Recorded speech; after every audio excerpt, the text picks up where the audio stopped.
Welcome back. Well, 30 years ago this week, Atlanta didn't just host the Olympics. It stepped onto the world stage with some unforgettable triumphs, unspeakable tragedy, and a transformation that is still visible across our city today. And this morning, we're looking back on the games with someone who was really at the center of it all, former Atlanta Mayor Bill Campbell. He joins us here live this morning.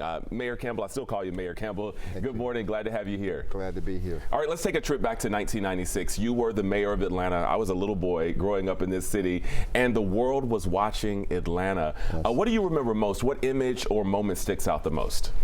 It was transformational. I had the opportunity to work with Maynard Jackson, and of course I knew Andrew Young, and then Billy Payne with his incredible vision.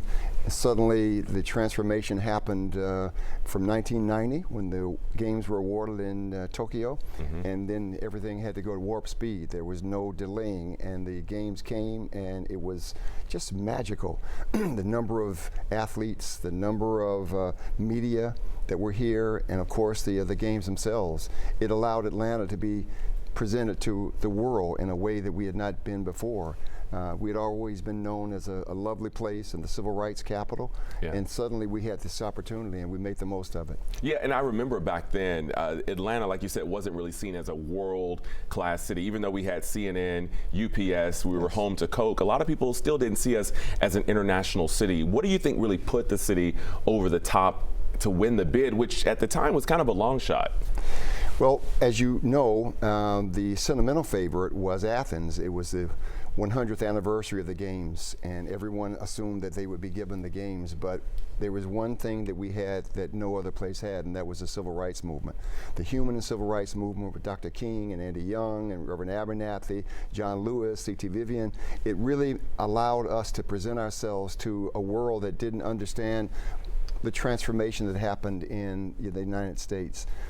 So when you look at Andy Young and what he was able to do as ambassador to the United Nations, he was able to garner many of the international votes for us getting the games, and suddenly we had the chance. And once you get the chance, then you make the most of it, and that's exactly what we did. Billy Payne, Maynard Jackson, Andrew Young, what an incredible trio. And then to have Muhammad Ali come and light the torch, still the most iconic moment ever in sports. Yeah, so emotional. We still always look back on that moment. You know, a lot of people who have moved to Atlanta, let's say in the last 15 or 20 years, they are seeing this thriving Atlanta where we are hosting the World Cup. We just hosted the World Cup, have another Super Bowl coming up. How much of that success and these opportunities can be traced back to 1996 and the success of the Olympics? Well, first of all, let's give Mayor Dickens enormous credit. The World Cup proceeded flawlessly. It was just remarkable. 500,000 people attending the games, the World Cup, and then of course in the fan fare that was available for all to be able to enjoy, those that didn't have a ticket. So Mayor Dickens did a remarkable job. Back when we got the games, there was so much that we had to really transform the city of Atlanta, the physical landscape.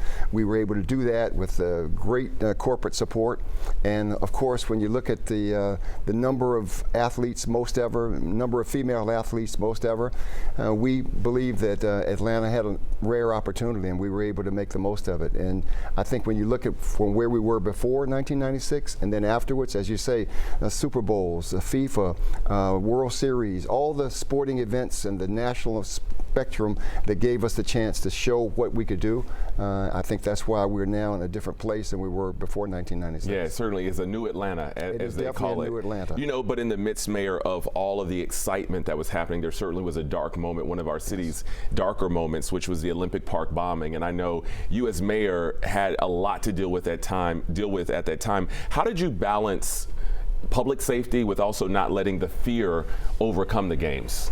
It was such a difficult time because we were riding an emotional high. We had so many people that were here. The games were proceeding in a very positive way. We had the entire world watching, and it was just one of the great tragedies of modern history. But we were able to use that moment, much like the phoenix rising from the ashes, as Atlanta has always talked about. We had this moment where we brought hundreds of thousands of people back to Centennial Olympic Park. Andrew Young gave this speech that unified us and was able to bring us back together and focus us on what was really important.